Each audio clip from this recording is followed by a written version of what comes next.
தேவனுக்கே மகிமை உண்டாவதாக. இந்த ஞாயிறு என்ன ஞாயிறு? குருத்தோலை ஞாயிறு. இயேசு கிறிஸ்து சிலுவையிலே அறையப்படுவதற்கு முந்தன வாரத்திலே அவர் அந்த தெருக்களிலே போகிறார். அவரை ராஜாவாக, அவரை பிரம்மாண்டமான வரவேற்போடு கூட ஜனங்கள் வரவேற்ற ஒரு நாள். ஆமென். யாரெல்லாம் டூருக்கு போறதுன்னா ரொம்ப இஷ்டம்? யாருக்கும் இஷ்டம் இல்லையா? Praise the Lord. கூட்டு போலான்னு பார்த்தேன். ஆமென். ரொம்ப சந்தோஷம். எல்லாருக்கும் எங்கேயாச்சும் போய் கொஞ்சம் ரிலாக்ஸா என்ன பண்ணணும், இருக்கணும். சில விஷயத்தை போய் பார்க்கும் போது ஒரு சந்தோஷம். வீட்டை மறந்துட்டு, குறிப்பா எங்க சகோதரிகள் சாப்பாடு செய்யற வேலையை மறந்துட்டு, துணி துவைக்கிற வேலையை மறந்துட்டு கொஞ்சம் ஜாலியா என்ஜாய் பண்ணலாம். அப்போ சுற்றுலா வர்றது யாருக்கு சந்தோஷம்? சகோதரிகளுக்கு ரொம்ப ரொம்ப சந்தோஷம். சகோதரர்களுக்கு ஒரு சந்தோஷம் இருக்கிறது, அன்னைக்கு ஆகிலும் நல்ல சாப்பாடு கிடைக்கும். அல்லேலூயா. ஆனால் செலவெல்லாம் அவர்கள் தான் பண்ண வேண்டும்.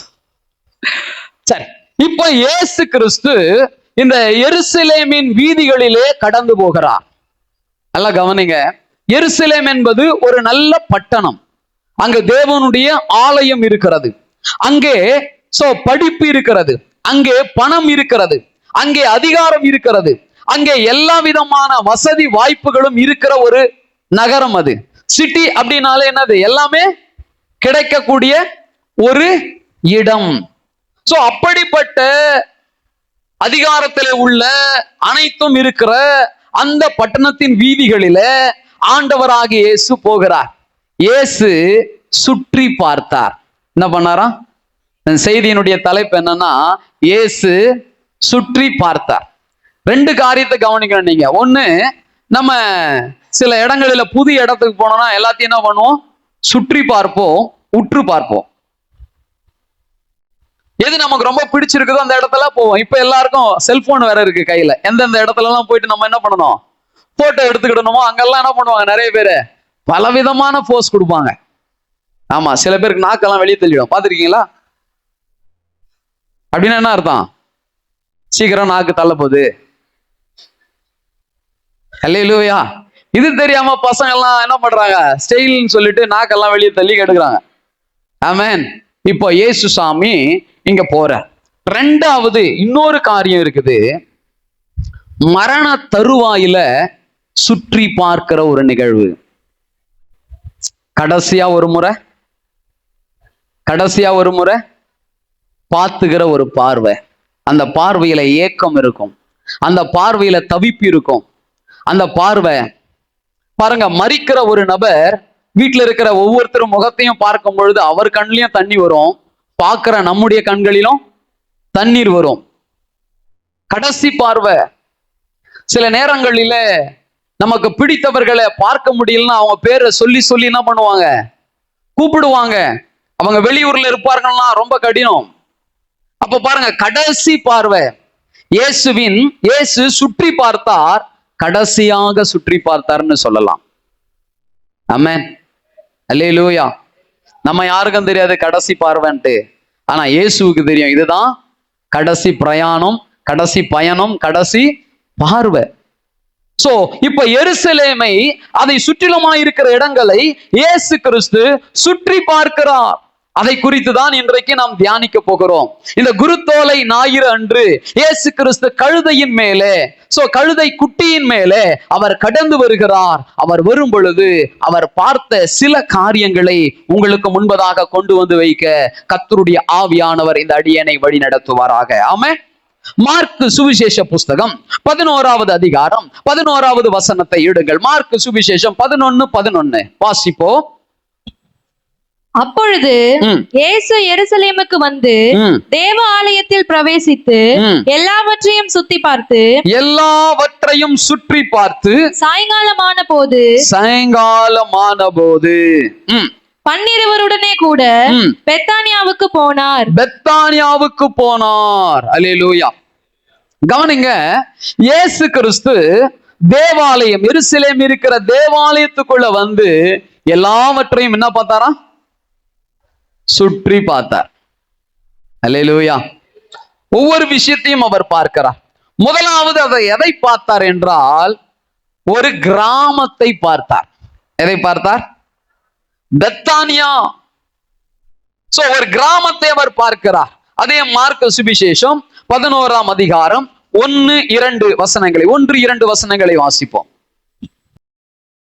அவர்கள் எருசலேமுக்கு சமீபமாய் சேர்ந்து ஒலிவ மலைக்கு அருகான பெத்பகே பெத்தானியா என்னும் ஊர்களுக்கு வந்தபோது அவர் தம்முடைய சீஷரில் 2 பேரை நோக்கி, உங்களுக்கு எதிரே இருக்கிற கிராமத்துக்கு போங்கள்.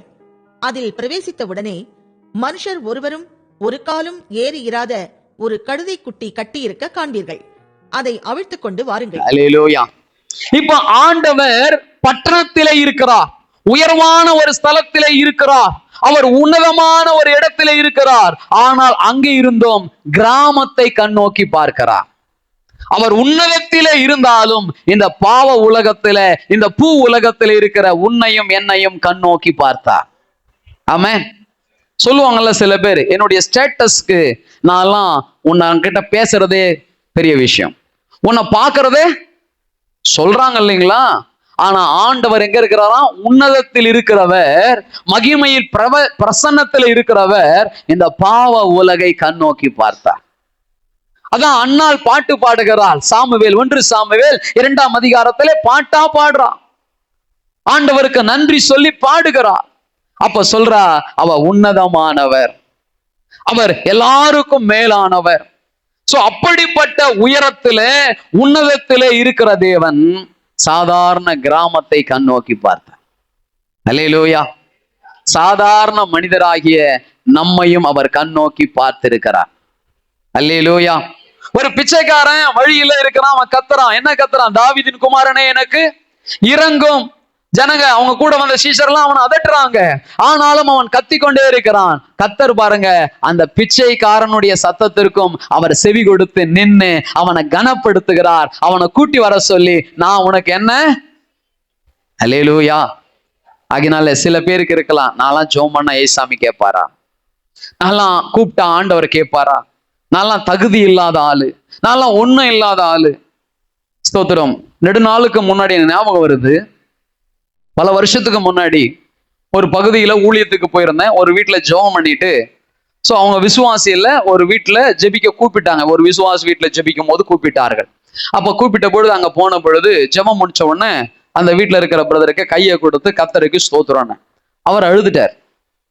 எனக்கு ஒன்றும் புரியல, ஏன்னா இந்த மனுஷன் கையில எதனா பிரச்சனையா, சோ வீட்டுல எதனா பிரச்சனையா, ஏன் பிரதர் அழறீங்க? அவர் சொன்னாரு, என் கிட்ட எல்லாம் யாரும் இந்த மாதிரி கையெல்லாம் கொடுத்ததே இல்லைங்க ஐயா.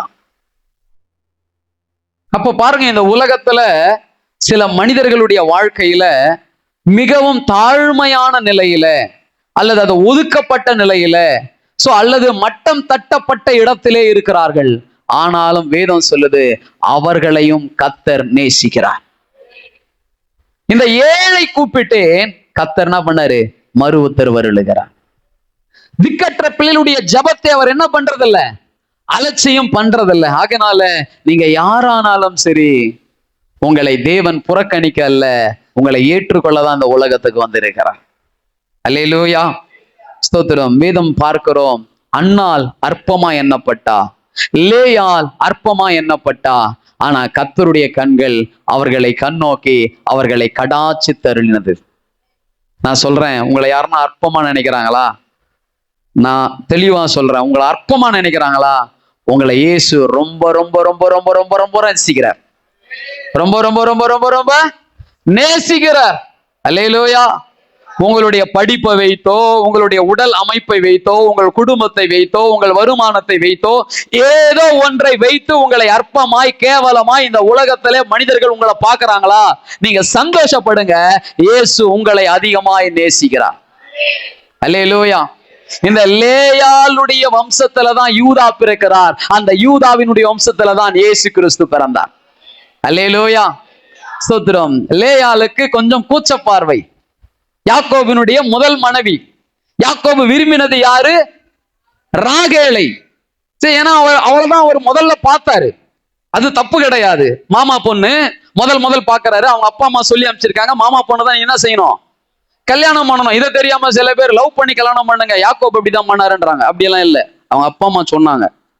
அல்லேலூயா. ஆமா, எதனா ஒரு வசனத்தை தனக்கு எடுத்த மாதிரி புடிச்சுக்கின்னு அந்த வசனத்திலேயே கொடி பறக்க வைக்கிறது. அப்புறம் உங்களை கொடி பறக்க வச்சிருவாங்க. அல்லேலூயா. கவனிங்க, நல்லா கவனிங்க, நல்லா கவனிங்க. இந்த யாக்கோபு முதல் பார்த்தது யார? ராகேலை. ஆனா இவனுக்கு திருமணம் முடிச்சு கொடுத்தது யார? லேயாளுக்கு கொஞ்சம் கண்ணுல பிரச்சனை. சோ அவளை அற்பமா நினைச்சாங்க. ஆனா வேதம் சொல்லுகிறது, திருமணமான சில நாட்களுக்குள்ளாக, சில மாதத்துக்குள்ளாக அவள் கருத்தரித்தாள். அல்லேலூயா. அற்பமா எண்ணப்பட்டவள், ஆனா ஆண்டவர் அவளை ஆசீர்வதித்தார். ஸ்தோத்திரம், பிரைஸ் தி லார்ட். அந்த வம்சத்துல தான் யூதா வர்றார், அந்த வம்சத்துல தான் இயேசு கிறிஸ்து, தாவீது வர்றார், இயேசு கிறிஸ்து வர்றார். அந்த வம்சத்தையே கர்த்தர் ஆசீர்வதித்தார். அன்னாள் அற்பமா எண்ணப்பட்டால் அன்னாளுக்கு சாமுவேல் என்ற பிள்ளையை கொடுத்து தீர்க்கதரிசியாக, ஸ்தோத்திரம், தான் முதல் பெயர் சபா வரைக்கும் தீர்க்கதரிசியாக, நியாயாதிபதியாக, ஆசாரியனாக பலவிதமான ஊழியத்தை அவன் கையிலே கர்த்தர் கொடுத்து அவனை ஆசீர்வதித்து அங்கீகரித்து கனப்படுத்தி உயர்த்தினார். அல்லேலூயா. கொஞ்சம் யோசிச்சு பாருங்க. உங்களை யாருன்னா அற்பமா நினைக்கிறாங்களா? கோவப்படாதீங்க. உங்களை அற்பமா நினைக்கும் போது, ஏசப்பா என்னை நீங்க ரொம்ப நேசிக்கிறீங்க சொல்லுங்க. என்ன ரொம்ப, ஏசப்பா, ஏசப்பா என்ன ரொம்ப நீங்க நேசிக்கிறீங்க. அல்லேலூயா. நான் சொல்லுவேன், ஏசப்பா என்ன ரொம்ப நேசிக்கிறார். ஏன்னா நான் பிறக்கும் போதே விரும்பப்படுகிற ஒரு நபரா இல்லை. அல்லேலூயா. குறை மாதத்துல பிறந்தேன், ரொம்ப குட்டியா தான் இருப்பேன் நான். ஸ்தோத்திரம். ஆனா பாருங்க, அவர் நேசிச்சார். நான் நம்புறேன், எல்லாரும் என்ன அற்பமா நினைச்சனாலதான் அவர் அற்புதமாய் மாற்றிருக்கிறார். உங்க வாழ்க்கையில கூட ஏதோ ஒரு சூழ்நிலை சில பேர் உங்களை அவமானப்படுத்தலாம், அற்பமா நினைக்கலாம், அசிங்கப்படுத்தலாம். அந்த நேரத்தெல்லாம் ஒரே ஒரு விஷயம் தான் உங்களுக்கு சிந்தனைக்கு வரணும், இயேசு என்னை ரொம்பவும் நேசிக்கிறார். அல்லேலூயா. தள்ளப்பட்ட கல்லை மூளைக்கு தலைக்கல்லாக மாற்றுகிற தேவன் அவர். அல்லேலூயா. ஸ்தோத்திரம். அப்ப பாருங்க, உன்னதமான தேவன், ஸ்தோத்திரம், உயர்வான ஒரு இடத்துல இருக்கிறார். எருசலேம் மலைகளால் சூழப்பட்ட ஒரு பட்டணம். அங்கே தேவனுடைய ஆலயம் இருக்கிறது. அங்க இருந்து ஆண்டவர் யாரை பார்த்தாராம்? கிராமத்தை கண் நோக்கி பார்த்தார். அல்லேலூயா. ஒதுக்கப்பட்ட ஜனங்கள் இருக்கிற இடத்தை, ஸ்தோத்திரம், தள்ளப்பட்ட, ஸ்தோத்திரம், ஜனங்கள் இருக்கிற இடத்தை அவர் கண்ணோக்கினார் என்று வேதம் சொல்லுகிறது.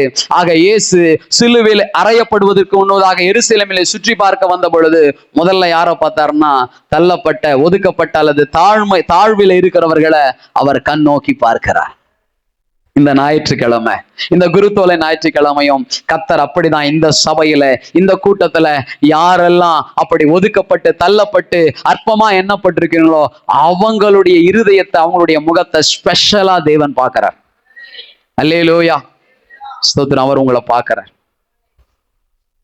உன் இருதயத்துல வடிக்கிற கண்ணீர் அவருக்கு தெரியும், உன்னுடைய ஏக்கம் அவருக்கு தெரியும். சகோதரா, சகோதரியே, ஸ்தோத்திரம், நீ விசுவாச அறிக்கையிடு, இயேசு என்னை ரொம்பவும் நேசிக்கிறார். யார் என்ன பார்க்காட்டாலும் கர்த்தர் என்ன பார்த்துக்கிட்டு இருக்கிறார். ஆமென். ஸ்தோத்திரம். உயர்வான இடத்தில் இருந்தோம், அவர் தாழ்மையான இடத்துல இருக்கிற ஜனங்களை கண்ணோக்கி பார்க்கிறதை பார்க்கிறோம். இப்படி இன்னொரு விதமாக கூட சொல்லலாம், யாரும் காணாத, யாரும் பார்க்காத இடத்தை அவர் பார்க்கிறார். அல்லேலூயா. ஸ்தோத்திரம். பொதுவா சொல்லுவாங்க, இந்த விருந்து வீட்டுல பாருங்க, கல்யாண வீட்டுல என்ன பண்ணுவாங்க, ஜேன்னு ஜனம் இருக்கும், பயங்கரமா ஜனம் இருக்கும்.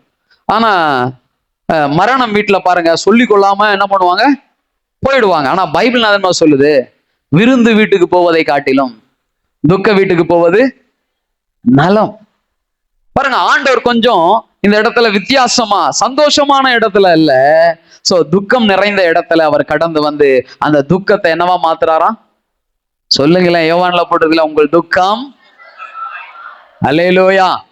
ஆண்டு பார்த்தார்னாலே துக்கம் என்னவா மாறிடும். அல்லேலூயா. சோ ஆகினாலே பட்டணத்திலே இருந்து அல்லது உயர்வான இடத்திலிருந்து கிராமத்தை அல்லது ஒதுக்கப்பட்ட இடத்தை கர்த்தர் கண்ணோக்கி பார்த்தார். அன்னாலை கண்ணோக்கினவர், ஸ்தோத்திரம், ஆகாரை கண்ணோக்கினவர், லேயாலை கண்ணோக்கினவர். அவர்களுக்கு அற்புதம் செய்தது உண்மை. அதே தேவன் உங்களுக்கும் எனக்கும் அற்புதங்களை செய்வார். அல்லேலூயா. இரண்டாவது இயேசு எதை பார்த்தாராம்? அந்த 2ஆம் வசனத்தை திரும்ப வாசிங்க. உங்களுக்கு எதிரே இருக்கிற கிராமத்துக்கு போங்கள், அதில் பிரவேசித்தவுடனே மனுஷர் ஒருவரும் ஒரு காலும் ஏறி இராத ஒரு கழுதை குட்டி கட்டியிருக்க காண்பீர்கள். அதை அவிழ்த்து கொண்டு வாருங்கள். அவிழ்த்து கொண்டு வாருங்கள். அல்லேலூயா. நல்லா கவனிங்க, நல்லா கவனிங்க. கழுதையை கட்டியிருந்த கழுதையை அவிழ்த்து கொண்டுபடியாக வரும்படி சொல்றாரு. இப்ப கர்த்தர் எதை பார்த்தாரு தெரியுமா? கழுதையை பார்த்தார். எதை பார்த்தாரு? கட்டப்பட்ட கழுதையை பார்க்கிறார். சோ கட்டப்பட்ட கழுதையை கட்டவிழ்க்கும்படியாய் தேவன் செய்கிறார். ஆமென். கட்டப்பட்ட நிலையில் இருக்கிற நம்முடைய வாழ்க்கைய கட்டவிழ்க்கும்படியாய் கர்த்தர் இந்த காலை வேளையில நம்மை நோக்கி பார்க்கிறார். அல்லேலூயா. இதெல்லாம் உன்னை கட்டி வைத்திருக்கிறது, எதிலெல்லாம் நீ கட்டி வைக்கப்பட்டிருக்கிறாய், நீ சிக்கி கொண்டிருக்கிறாய், அந்த கட்டுகளை எல்லாம், அந்த சிக்குகளை எல்லாம் கர்த்தர் இன்றைக்கு அவிழ்த்து விடும்படியாய் உன்னை கண்ணோக்கி பார்க்கிறார். அல்லேலூயா, அல்லேலூயா. சகோதரா, சகோதரியே, கர்த்தர் உன்னை கண்ணோக்குகிறார். சோ இந்த கழுதையை கண்ணோக்கினார். இந்த கழுதையை கண்ணோக்கினார் என்று சொல்லும் பொழுது அவர் வாக்குத்தத்தத்தை கண்ணோக்கினார் என்று சொல்லலாம். சகரியாவின் புஸ்தகம் 9:9 வாசிங்க. சகரியா 9:9 வாசிங்க.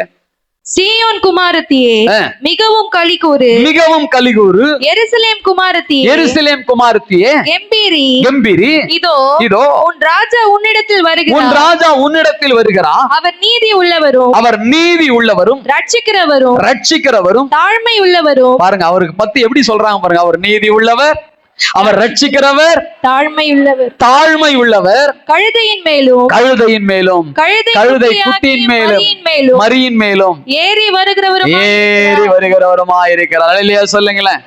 இப்ப ஆண்டவர் வெறும் கழுதையை மாத்திரம் கண்ணோக்கல, ஆண்டவருடைய ஸ்தோத்திரம் வாக்குத்தத்தத்தை கண்ணோக்குகிறார். சகரியா தீர்க்கதரிசின் மூலமாக பல நூற்றாண்டுக்கு முன்பதாக சொல்லப்பட்டதான அந்த தீர்க்க தரிசனத்தை, அந்த வாக்குத்தத்தத்தை கர்த்தர் இப்பொழுது கண்ணோக்குகிறார். நானும் சொல்லுகிறேன், உனக்கும் எனக்கும் சொல்லப்பட்ட வாக்குத்தத்தங்களை கர்த்தர் இப்பொழுது கண்ணோக்குகிறார். அல்லேலூயா. கழுதையை பார்த்தவர் கழுதையை மட்டும் பார்க்கல, அந்த கழுதையை குறித்து சொல்லப்பட்ட வாக்குத்தத்தத்தை நினைவு கூர்ந்தார். பாருங்க, நம்ம ஸ்தோத்திரம் யாத்திராம புஸ்தகத்துல 2ஆம் அதிகாரத்தினுடைய கடைசி பகுதியும் 3ஆம் அதிகாரத்தினுடைய முதல் பகுதியும் வாசிக்கிறோம். ஆண்டவர் சொல்றாரு, ஆபிரகாமுக்கும் ஈசாக்குக்கும் யாக்கோபுக்கும் வாக்கு பண்ணின அந்த வாக்குத்தத்தத்தை நான் இப்பொழுது நினைவு கூறுகிறேன். அல்லேலூயா. உங்களை அழைத்த நாள்ல உங்களுக்கு என்ன வாக்குத்தத்தம் கொடுத்தார்? உங்க ஊழியத்துக்கு என்ன வாக்குத்தத்தம் கொடுத்தார்? உங்களுக்கு என்ன தரிசனத்தை கொடுத்தார்? உங்களை பார்க்கும் போதெல்லாம் கர்த்தருக்கு அதுதான் ஞாபகம் வருமா? அல்லேலூயா. ஒரு சகோதரன் இப்படியாய் சொன்னார். ஒரு சகோதரர் ஒரு சகோதரருக்கு ஒரு வேலையை முடித்து கொடுத்தார். அவருக்கு பணம் கொடுக்க வேண்டும். அப்ப அந்த சகோதரர் பாருங்க, பணம் கொடுக்கல. அவர் ஏதோ வேலை பிஸினால மறந்துட்டார். சோ இந்த பணம் பெற்றுக்கொள்ள வேண்டிய ஆள் தினமும் காலையில என்ன பண்ணுவாராம்? Good morning sir. எப்படி அனுப்புவாராம்? Message, WhatsApp message, good morning sir. So evening good evening sir, night good night sir. எது வரைக்கும்? அவர் காசு கொடுக்குற வரைக்கும் ஞாபகப்படுத்திட்டே இருப்பாராம். இந்த good morning, good evening, good night அவர் காசு தாங்கன்னு ஒரு நாள் என்ன பண்ணல, கேட்கல. ஆனா இதை பாக்குற இவருக்கு என்ன பண்ணும்? இவரு காசு தான், இவரு காசு தான். காசு கொடுத்த மறுநாள்ல இருந்து குட் மார்னிங்கும் வரல, குட் ஆஃப்டர்நூனும் வரல, குட் ஈவினிங்கும் வரல, குட் நைட்டும் வரல. அல்லேலூயா. உங்களுக்கு நான் சொல்றது புரியுதுன்னு நினைக்கிறேன். சிலரை பார்க்கும் போது அவங்களுக்கு நம்ம கொடுத்த வாக்கு நமக்கு ஞாபகம் வந்துகிட்டே இருக்கும். அவங்களுக்கு கொடுக்க வேண்டிய பணம் அல்லது அவங்களுக்கு கொடுக்க வேண்டிய, செய்ய வேண்டிய ஏதோ ஒன்று நமக்கு ஞாபகம் வந்துட்டு இருக்கும். சில பேர் உணர்வு இல்லாம இருப்பாங்களா, அவங்கள விட்டுருங்க. நம்முடைய ஆவியானவர் நம்மளை பார்க்கும் போதெல்லாம், என் மகனுக்கு இந்த திட்டம் வச்சிருக்கிறேன், இந்த வாக்குத்தத்தம் வச்சிருக்கிறேன், இந்த தரிசனத்தை வச்சிருக்கிறேன், நான் அதை நிறைவேற்றணும்னு சொல்லி நம்ம பார்க்கும் போதெல்லாம் வாக்குத்தத்தத்தையே காண்கிற தேவனாய் அவர் இருக்கிறார். அல்லேலூயா. எத்தனை பேர் நம்புறீங்க? என் மேல இருக்கிற வாக்குத்தத்தத்தை ஆண்டவர் காண்கிறார். என்னை பார்க்கும் போதெல்லாம் என் முகத்தை அல்ல, எனக்காக தேவன் திட்டம் வைத்திருக்கிறவைகளே அவருடைய கண்களுக்கு முன்பதாக வருகிறது. ஆமென். சோ அப்ப பார்க்கிறோம், இயேசு கழுதையை நோக்கி பார்த்தார். கட்டப்பட்ட கழுதையை கட்டவிழ்க்கப்படும்படி பார்த்தார். ஆமென். அந்த கழுதையை குறித்ததான வாக்குத்தத்தத்தை நினைவு கூர்ந்தார். சில பேர் சொல்றாங்கல்ல, தங்களை தாழ்த்தும் போதுன்னு சொல்றாங்க, நான் ஒரு கழுதை போலவா, நான்லாம் தகுதியே இல்லப்பா சொல்றாங்களா சில பேரு? ஸ்தோத்திரம். பாருங்க, அப்படி தங்களை தாழ்த்துகிற அந்த கழுதையின் நிலையில தள்ளப்பட்ட, ஒதுக்கப்பட்ட இருக்கிற எந்த ஒரு மனுஷனையும் ஆண்டவர் கண்ணோக்கி பார்க்கிறவராக இருக்கிறார். அல்லேலூயா. சோ உங்க அத்தனை பேர் மேலும் இருக்கிற தரிசனத்தையும் வாக்குத்தத்தத்தையும் திட்டத்தையும் ஆண்டவராகிய கர்த்தர் இந்த காலை வேளையில திரும்ப ஒரு விஷயம் நினைவு கூறுகிறார். அல்லேலூயா. அந்த இஸ்ரவேல் மக்கள் வடித்த கண்ணீர், பெருமூச்சு சத்தம், கிட்டத்தட்ட 400 வருஷம் அடிமையா இருக்கிறாங்க. எப்படி அழுது புலம்பி இருப்பாங்க, வேதனைப்பட்டு இருப்பாங்க. அந்த வேதனை எல்லாம் கேட்டு அவங்கள பார்க்கும் போது ஆண்டவர் சொல்றாரு, நான் ஆபிரகாமுக்கும் ஈசாக்குக்கும் யாக்கோபுக்கும் செய்த வாக்குத்தத்தத்தை நினைவு கூறுகிறேன். அல்லேலூயா. சோ ஆண்டவர் நம்மை கண்ணோக்குகிறவராக இருக்கிறார். ஸ்தோத்திரம். கழுதையை அவர் நோக்கி பார்க்கிறார். யாருன்னா கழுதையை பார்க்க விருப்பப்படுவீங்க? கழுதையோடைய வாய்ஸ் எப்படி இருக்கும்? இதோ இவன மாதிரி இருக்குன்றீங்களா? அல்லேலூயா, பிரைஸ் எல்லாம். யாருன்னா லைக் பண்ணுவாங்களா கழுதையோட சத்தத்தை? ஆனா கழுதை பால் குடிக்கிறவனுக்கு மட்டும் சத்தம் அதிகமா இருக்கும்பாங்க. அல்லேலூயா. சில பேர் சத்தம் போட்டாலும் என்ன சொல்லுவாங்க, சில பேர் கிராமத்துல, கழுதை பால் அதிகமா ஊத்திட்டாங்க போலப்பா இவனுக்கு. அவன் நினைச்சுக்குவான், நான் தாய்ப்பால் தான்டா குடிச்சேன். அல்லேலூயா, பிரைஸ் எல்லாம். ஆமென், ஸ்தோத்திரம். இப்ப இருக்கிறதெல்லாம் புட்டி பாலோட நிற்குது. ஆமென். சரி, கர்த்தர் நல்லவர், கர்த்தர் நல்லவர். கழுதையை கண்ணோக்கி பார்த்தவர் இந்த காலை வேளையில அவருடைய சமூகத்துக்கு தொழுது கொள்ள வந்திருக்கிற நம்ம ஒவ்வொருத்தரையும் கண் நோக்குகிறார். ஒரு பழமொழி இருக்கு நம்ம நாட்டுல, என்னை பார் யோகம் வரும். சில வீட்டுல சில வேற வியாபார ஸ்தலத்துல என்ன பண்ணுவாங்க, ஒரு கழுதை போட்டோவை மாட்டி இருப்பாங்க. ஏன் என்ன பாரு யோகம் வரும்னு போட்டிருக்காங்க? ஸ்தோத்திரம். ஏன்னா கழுதைக்கு அன்னைக்கு ஒரு யோகம் அடிச்சிடுச்சு. அல்லேலூயா. ஆமா, தெருவுல ஓரத்துல கட்டி போட்டு வச்சிருந்த அந்த கழுதையை கட்ட விழுத்துட்டு அது மேல யாரும் வந்துட்டா, ஏசு ராஜா உட்காந்துட்டாரு. சோ இந்த கழுதை போற வழியெல்லாம் என்ன பண்றாங்க, துணியை விரிச்சு என்ன பண்றாங்க, கனப்படுத்துறாங்க. கீழே துணி கலர் கலரா துணி இருக்குது, மர தழைகள்லாம் இருக்குது. ரெண்டு பக்கமும் நின்னுகிட்டு என்ன பண்றாங்க, எல்லாரும் ஓசன்னா ஓசன்னா ஓசன்னா, உன்னதத்தில் இருக்கிற தேவனுக்கு மகிமை, ஓசன்னா அப்படின்னு சொல்லிட்டு எல்லாரும் சொல்றாங்க. இந்த கழுதைக்கு ஒரே சந்தோஷம். எவ்வளவு நாளா கழுதைய கிட்ட கூட வந்து யாரும் பார்க்க மாட்டாங்க. கழுதைய எங்க போனாலும் என்ன பண்ணுவாங்க, துரத்தி விடுவாங்க. ஆனா இன்னைக்கு என்ன பண்றாங்க, எல்லாரும் கொண்டாடுறாங்க. இந்த கழுதைக்கு ஒரே சந்தோஷம். ஸ்தோத்திரம். நம்மளை பாரு எப்படி கொண்டாடுறாங்க. அப்பதான் நினைச்சுதான் இப்படி பார்த்துச்சான், பார்த்தா மேல யாரு இருக்கா, ஏசு ராஜா உனக்குள்ள இருக்கிற வரைக்கும் உலகம் உன்னை கொண்டாடும். அல்லேலூயா, அல்லேலூயா. இயேசுவை சுமந்து கொண்டு இந்த ஊராய் தெரு தெருவாய் சுவிசேஷத்தை அறிவிக்கிற உனக்கும் கனத்தையும் மகிமையும் சந்தோஷத்தையும் கர்த்தர் நிச்சயமாய் கொடுப்பார். அல்லேலூயா, ஸ்தோத்திரம். அப்பதான் நினைச்சுக்கிச்சான், ஸ்தோத்திரம், எனக்கு ஒரு ஸ்தோத்திரம் பெரிய காரியம் நடந்திருக்குது. இதை தெரியாம நம்ம ஆட்கள் சில பேர் என்ன பண்றாங்க, ஒரு கழுதை போட்டோ எடுத்துன்னு வந்து வச்சுட்டு, என்னை பார், ஏன் உன் மனைவி போட்டோ மாட்டினாலே யோகம் வராது, உன் புருஷன் போட்டோவை மாட்டினாலே யோகம் வராது, உன் பிள்ளைங்க போட்டோ மாட்டினாலும் யோகம் வராதுன்னு நினைக்கிற. ஆனா கழுதை போட்டோ மாட்டினா மாத்திரம் எப்படி வரும்? அல்லேலூயா, ஸ்தோத்திரம். சில காரியங்கள் அப்படியே மருவி மருவி மூட பழக்கமாய் போய்விட்டது. ஆமென். உண்மையாக மேல் இருந்த இயேசு கிறிஸ்துவை பார்ப்பதுதான் நமக்கு பெரிய பாக்கியம். அல்லேலூயா, ஸ்தோத்திரம். இந்த கழுதையை பார்த்தார். இந்த கழுதை எப்படிப்பட்ட சூழ்நிலை இருந்து தொடர்ந்து வாசிப்போம். 11ஆம் அதிகாரம் மார்க்ல 3ஆம் வசனத்திலிருந்து வாசிப்போம். ஏன் இப்படி செய்கிறீர்கள் என்று ஒருவன் உங்களிடத்தில் கேட்டால், செய்கிறீர்கள் என்று ஒருவன் உங்களிடத்தில் கேட்டால், இது ஆண்டவருக்கு வேண்டும் என்று சொல்லுங்கள். இந்த கழுதை யாருக்கு வேணும் பாருங்க, யாருமே ஏறாத ஒரு கழுதை. வழக்கமா இஸ்ரவேலர்கள், இந்த யூதர்கள் எப்படிப்பட்ட பலிகளை செலுத்துவாங்கன்னா, எப்படிப்பட்ட காரியத்தை தேவ காரியத்துக்காக பயன்படுத்துவாங்கன்னா, பயன்படுத்தப்படாத ஸ்தோத்திரம் ஆடுகளை, பயன்படுத்தப்படாத மாடுகளை ஏர் உழக்கூடாது, அது தோல் மேல நுகத்தடி வச்சிருக்க கூடாது. இப்படிப்பட்டவைகளை தான் தேவனுக்கு பலியாக மற்ற காரியங்களுக்காக பயன்படுத்துவார்கள். ஸ்தோத்திரம். இப்போ இயேசு ஏறி வரப்போகிற கழுதையும் இதற்கு முன்பதாக யாரும் ஏறி இராத அல்லது எந்த உபயோகத்திற்கும் உபயோகப்படுத்தாத ஒரு கழுதை. இப்படி சொல்லலாம், உபயோகமே படாத நம்மையும் கர்த்தர் தேடி வந்திருக்கிறார். நிறைய பேர் சொல்லியிருக்கலாம், நீ எல்லாம் ஒண்ணுத்துக்கும் பிரயோஜனம் கிடையாது, நீ ஒண்ணுத்துக்கும் உதவ மாட்டேன்னு சொல்லியிருக்கலாம். ஆனா நம்மைய கர்த்தர் தேடி வந்திருக்கிறார். அல்லேலூயா. எதற்கு? அவர் ஏறி சவாரி செய்வதற்கு. ஆமென்.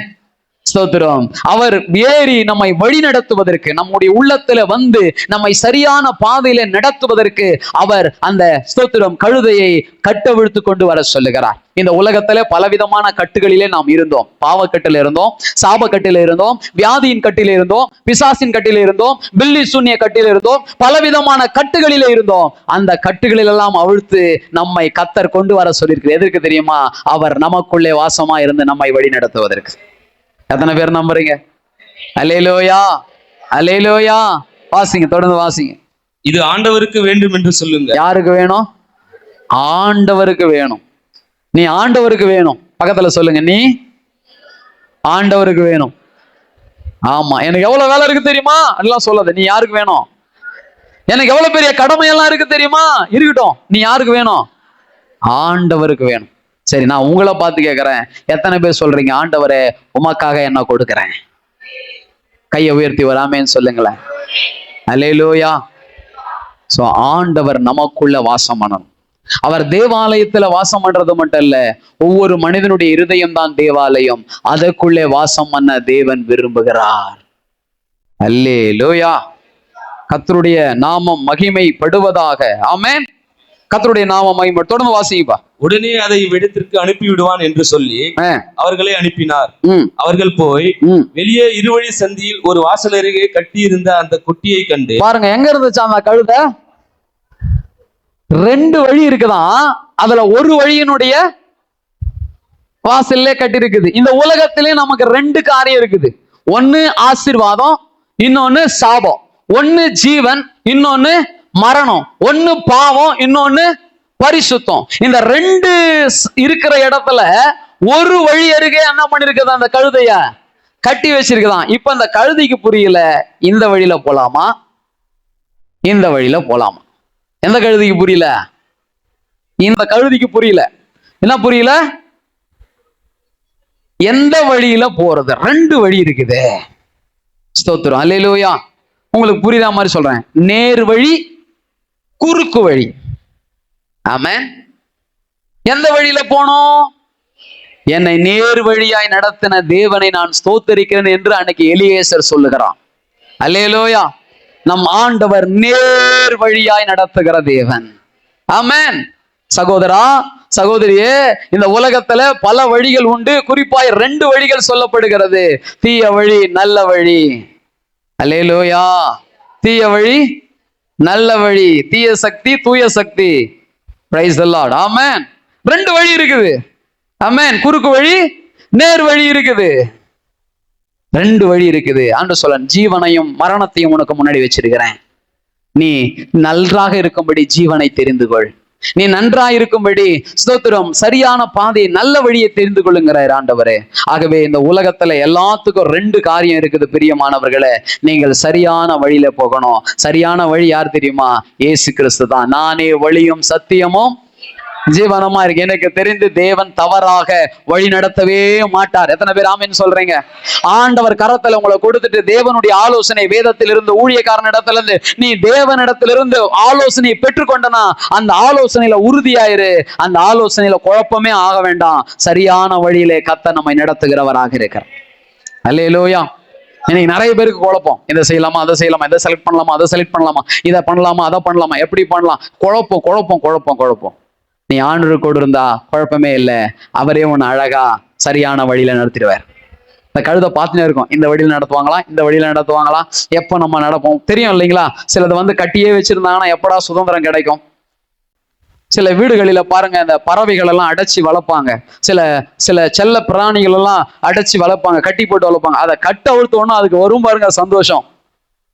அந்த அந்த சிறையை திறந்த உடனே அதுக்கு வரும் பாருங்க சந்தோஷம்.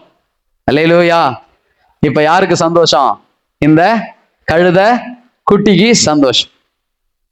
ஆமென். ஸ்தோத்திரம். இங்க கவனிக்கிறோம். சோ அது 2 வழி இருந்துச்சு. ஒரு வழி அருகே கட்டப்பட்டிருந்தது. அதை கட்டவிழ்க்கிறார். நீங்க கத்தர் சொல்ற வழியில நடக்க கத்தர் கையில உங்களை ஒப்பு கொடுங்க. அந்த வழியில தான் உங்களுக்கு கனமும் மகிமையும் ஆசீர்வாதமும் உண்டு. தேவன் நடத்துகிற வழியில ஜீவன் உண்டு, மரணமே இல்லை. அல்லேலூயா. தேவ வழியில நடக்க உங்களை அர்ப்பணியுங்கள். இங்க நடக்கிறத பாக்குறோம். தொடர்ந்து வாசிங்க தம்பி. அப்பொழுது அங்கு நின்றவர்களில் சிலர், நீங்கள் குட்டியை அவிழ்க்கிறது என்னவென்றார்கள். பாருங்க, குட்டியை அவுத்தா ஓனர் சும்மா இருப்பானா? ஆமென். உங்க வீட்டுக்கிட்ட வந்து உங்க வீட்டு மாட்டை ஒருத்தன் அவிழ்த்தானா நீங்க சும்மா இருப்பீங்களா? சும்மாதான் இருப்பீங்களா? அல்லேலூயா. வாசிங்க வாசிங்க.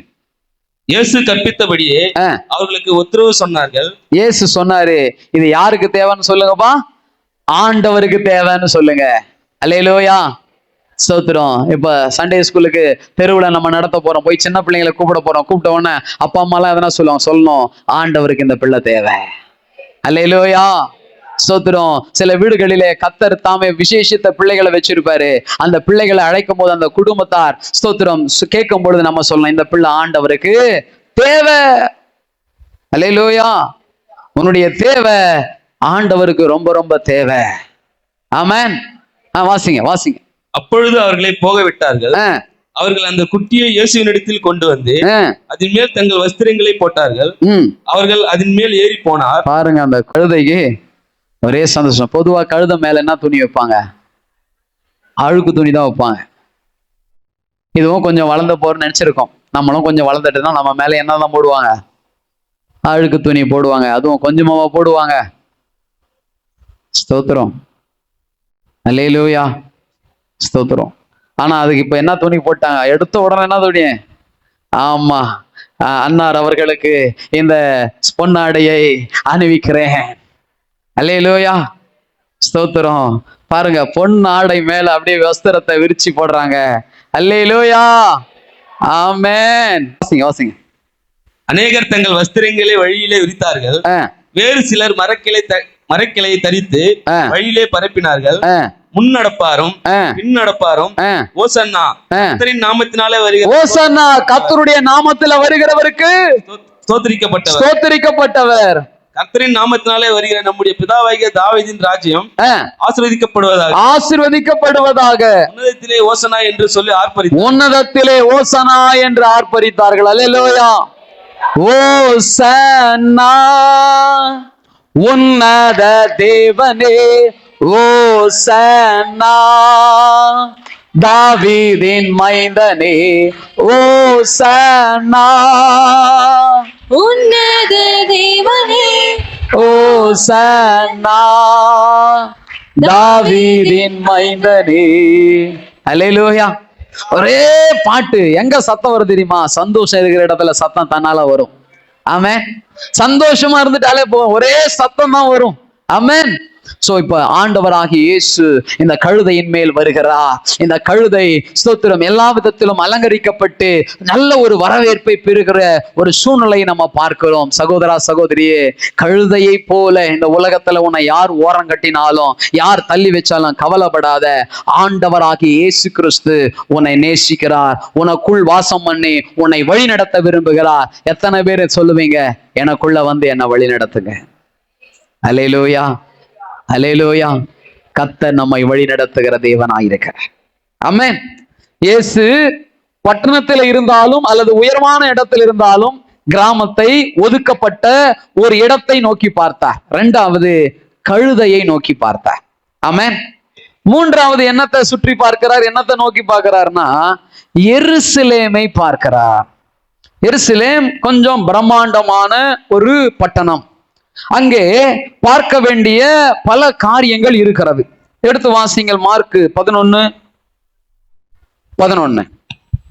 அப்பொழுது இயேசு எருசலேமுக்கு வந்து தேவாலயத்தில் பிரவேசித்து எல்லாவற்றையும் சுற்றி பார்த்து சாயங்காலமான போது 12 கூட பெத்தானியாவுக்கு போனார். பாருங்க, இயேசு கிறிஸ்து எதை சுற்றி பார்த்தாரா?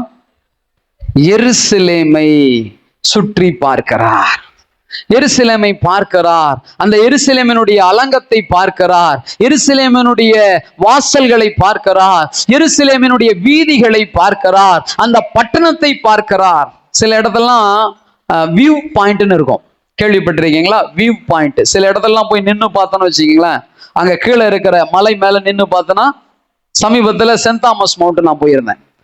தோமா, இயேசு கிறிஸ்துனுடைய நேரடி சீஷர் தோமா ஜெபித்த, அவர் கொல்லப்பட்ட, ஈட்டியால் குத்தப்பட்ட ஒரு இடம். சோ அங்க நின்று பார்த்தாக்கா அந்த ஹோல் சிட்டியே என்ன பண்ணுது, பயங்கரமா தெரியுது, சூப்பரா இருக்கு அங்கிருந்து பார்க்கும்போது. ஸோ இப்போ நான் யோசித்து பார்த்தேன், இங்க வீடுகள் இல்லாத பொழுது எப்படி இருக்கும், கடல் கரையே தெரிஞ்சிருக்கும். அல்லேலூயா. சில ஆராய்ச்சியாளர்கள் சொல்றாங்க, இந்தியா மேப் வந்து வரையறதுக்கு தொடங்கப்பட்ட இடமே அங்க நின்று பார்த்து தான் தொடங்கினாங்கன்றாங்க. அல்லேலூயா. அப்படி ஒரு வியூ பாயிண்ட் அங்க கிடைக்கும். ஸோ அதை பார்க்கும் பொழுது அவ்வளவு ஒரு பிரம்மாண்டமா இருக்கும். சரி, விஷயத்துக்கு வருவோம். இப்ப இயேசு கிறிஸ்து எங்க பார்க்கிறாரு? எருசலேமினுடைய முழு பட்டணத்தையும் பார்க்கிறார். அதை பார்த்த உடனே அவர் கண்ணீர் வடிக்கிறார். என்ன பண்றாரு? கண்ணீர் வடிக்கிறார். ஏன் கண்ணீர் வடிக்கிறார்? வாசிப்போம். லூக்கா சுவிசேஷ புஸ்தகம் 19ஆம் அதிகாரம் 41, 42. அவர் சமீபமாய் வந்தபோது நகரத்தை பார்த்து அதற்காக கண்ணீர் விட்டு அழுது உனக்கு கிடைத்த இந்த நாளிலாகிலும் உன் சமாதானத்துக்கு ஏற்றவைகளை நீ அறிந்து இருந்தாயானால் நலமாயிருக்கும். சரி, கவனிங்க. இயேசு கண்ணீர் வடிக்கிறார். சோ ஏன் இயேசு கண்ணீர் வடிக்கிறார்? இயேசு கண்ணீர் வடித்த 2 இடம் உண்டு. ஒரு இடம் என்ன இடம்? லாசரு மரித்த பொழுது அவனுடைய சகோதரிகள் அழுது கொண்டிருக்கும் பொழுது, அந்த துக்கத்தை பார்க்கும் பொழுது அவரும் இயேசுவும் என்ன செய்யறாரு? கண்ணீர் விட்டார். அல்லேலூயா, ஸ்தோத்திரம். கண்ணீர் என்பது ஒரு மனிதனுடைய உணர்வு. சோ சில பேர் அழவும் மாட்டாங்க, சில பேர் சிரிக்கவும் மாட்டாங்க, சில பேர் அழுதுகினே இருப்பாங்க, சில பேர் சிரிச்சுக்கினே இருப்பாங்க. நல்லா கவனிங்க. எங்க அழணும், எதுக்காக அழணும், எங்க சிரிக்கணும், எங்க அளவு இருக்குது, காரியம் இருக்குது. இப்ப இயேசு கிறிஸ்து என்ன செஞ்சார்? இந்த இடத்துல கண்ணீர் விட்டு அழறார். ஏன்னா இந்த எருசலேம் அழிக்கப்பட போகிறது. ஆண்டவராக இயேசுவை சிலுவையிலே அடிக்கும் பொழுது கொண்டு போகிற அந்த பாதையில ஆண்டவராக இயேசுவை பார்த்து நிறைய தாய்மார்கள் வயிற்றுல வாயில அடிச்சுக்கிட்டு அழறாங்க, பயங்கரமா அழறாங்க. ஏசாமி சொன்னாரு, பச்சை மரத்துக்கு எப்படி செய்யறானா பட்டை மரத்துக்கு என்ன செய்வான்? நீங்க எனக்காக அழாதீங்க, உங்களுக்காகவும் உங்கள் பிள்ளைகளுக்காகவும் அழுங்கள். ஐயா, இயேசு நமக்காக அடிக்கப்பட்டு ரத்தம் சிந்திருக்கிறார். அவருக்காக அழாமல் எப்படி இருக்க முடியும்? நியாயமான கேள்விதான். ஆனா இயேசுவே சொல்றாரு, நீ எனக்காக என்ன செய்யாதமா, அழாதவ, எனக்காக அழாத, நான் மரித்து உயிரோட என்ன செஞ்சிருவேன், வந்துடுவேன். ஆனா உனக்காகவும் உன் பிள்ளைக்காகவும் அழு. இன்னைக்கு நிறைய பேருக்கு இந்த உலக வாழ்க்கை தான் இன்பம் என்று நினைக்கிறீங்க. யாரா இருந்தாலும் ஒரு நாளிலே மரணத்தை சந்தித்தே ஆக வேண்டும். ஆமென். நீ படிச்சிருந்தாலும் படிக்காம இருந்தாலும், உயர்வா இருந்தாலும் தாழ்வா இருந்தாலும், பணக்காரனா இருந்தாலும் ஏழையா இருந்தாலும், ஸ்தோத்திரம், ஜமீன்தார் குடும்பத்துல பிறந்திருந்தாலும் ஓட்டாண்டியா பிறந்திருந்தாலும், எல்லாரும் ஒரு நாள் எதை அனுபவிச்சுதான் ஆகணும். கேக்குறீங்களா ஜனங்களே? என்ன பண்ணணும்? மரணத்தை சந்தித்தே ஆக வேண்டும். ஒருத்தன் சொன்னான், நான் பிறக்கும் போது எங்க இருந்து பிறந்தேன், எங்க இருந்து வந்தேன்னு எனக்கு தெரியல. அந்த மாதிரி நான் செத்த ஒண்ணு எங்க போறேன்னு எனக்கு என்ன பண்ணாத, தெரிய போறதில்ல. அதை குறிச்சு எனக்கு கவலை இல்ல. ஐயா, நீ பிறக்கும் போது மூளை வளர்ச்சி இல்லாமல், அதை குறித்ததான புரிந்து கொள்ளுதல் இல்லாமல் பிறந்துட்ட. ஆனா சாகும் போது அப்படியே சாகுற. அல்லேலூயா. எல்லாம் தெரிஞ்சுதானே சாகுற. ஆமென். வேதம் சொல்லுகிறது, இயேசு சொல்லுகிறார், இயேசு பொய் சொல்லுகிற தேவன் அல்ல. நரகம்னு ஒரு இடம் இருக்குது, பரலோகம்னு ஒரு இடம் இருக்குது. உன்னை பரலோகத்திற்கு கூட்டி செல்வதற்கான பெரும் தியாகத்தை தான் இயேசு இந்த உலகத்துல வந்து செஞ்சிருக்கிறார். இந்த வாய்ப்பை தவற விட்டுறாத. அல்லேலூயா, ஸ்தோத்திரம். சில முகாம்கள்லாம் நடக்கும், கேள்விப்பட்டிருக்கீங்களா? சில முகாம்லாம் நடக்கும். அந்த முகாம்ல வந்து சொல்லுவாங்க, இதை நீங்க வந்து என்ன பண்ணலாம், மாத்திக்கிடலாம். சோ அந்த முகாமை மிஸ் பண்ணிட்டாக்க நம்ம என்ன சொல்லுவோம்? ஐயோ, தெரியாம போச்சே, இங்க போட்டாங்களே, எங்க ஊர்லயே போட்டாங்களே இந்த முகாம், அன்னைக்கே போயிட்டு நான் எழுதி கொடுத்திருந்தா இபி கனெக்ஷன் கிடைச்சிருக்குமே. ஸ்தோத்திரம். சோ அதுக்கப்புறமா என்ன பண்ணலாம், ஹெட் ஆபீஸ்க்கு போய் வாங்கிக்கலாம். ஆனா இந்த வாய்ப்பு அப்படி இல்லை. இந்த வாய்ப்பு உயிரோடு இருக்கிற வரைக்கும் மட்டும்தான். அல்லேலூயா. இந்த வாய்ப்பு இந்த உலகத்திலே நாம் வாழ்கிற நாள் வரைக்கும் மட்டும்தான். இந்த வாய்ப்பை சரியாய் பயன்படுத்தி கொள்ள வேண்டும். ஆமென். சோ ஆண்டவர் இந்த எருசலேம் பட்டணத்தை பார்த்து அழறார். ஏன்னா அவருக்கு தெரியும் என்ன நடக்க போகுதுன்னு. இன்னும் உங்களுக்கு புரியுற மாதிரி சொல்றேனே. சோ நம்ம நேசிக்கிற ஒரு நபருக்கு குறிப்பிட்ட வியாதி வந்துடுச்சு. அந்த வியாதினால மருத்துவமனைக்கு போகிறோம். டாக்டர் தெளிவா சொல்லிட்டார், இவர் இன்னும் சில நாட்கள் தான் உயிரோடு இருப்பார். இந்த விஷயம் அந்த நபருக்கு தெரியாது, ஆனா எனக்கு தெரியும், நமக்கு தெரியும். அவரை பார்க்கும் போதெல்லாம் நமக்கு என்ன தோணும்? அழ வருமா வராதா? அவர் முன்னாடி அழலனா கூட தனியா போய் என்ன செய்வோம்? அழுவோம். ஏன்னா அவருடைய முடிவு நமக்கு தெரிஞ்சிருச்சு. அந்த மாதிரி தான் இயேசு கிறிஸ்து இந்த எருசலேம் பட்டணத்துக்கு இருக்கிற அந்த முடிவை குறித்து, அந்த வரப்போகிற அழிவை குறித்து அவர் அறிந்ததனால அதற்காக கண்ணீர் வடிக்கிறவராயிருந்தார். சகோதரனே, சகோதரியே, உன் பிள்ளைக்காக நீ கண்ணீர் வடிக்கணும். உன் மகனுக்காக, உன் மகளுக்காக கண்ணீர் வடிக்கணும். நீ இப்பவே கண்ணீர் வெடிச்சு ஜெபிச்சனா உன் பிள்ளையினுடைய வாழ்க்கை மாறும். நீ இப்ப கண்ணீர் வெடிக்கலனா ஒரு நாள் அதிக கண்ணீர் வெடிப்பாய். பிரயோஜனம் ஒண்ணும் இருக்காது. பிரயோஜனம் ஒண்ணுமே இருக்காது. ஸ்தோத்திரம். உன் பிள்ளை தவறான வழியில போறானா, இப்பவே முழங்கால் படிட்டு அழுது கண்ணீரோடு கூட ஜெபித்து, ஆண்டவரே என் பிள்ளையை திருப்போம், என் பிள்ளையை வழி நடத்தும் என்று சொல்லி நீ கண்ணீரோடு நில்லு.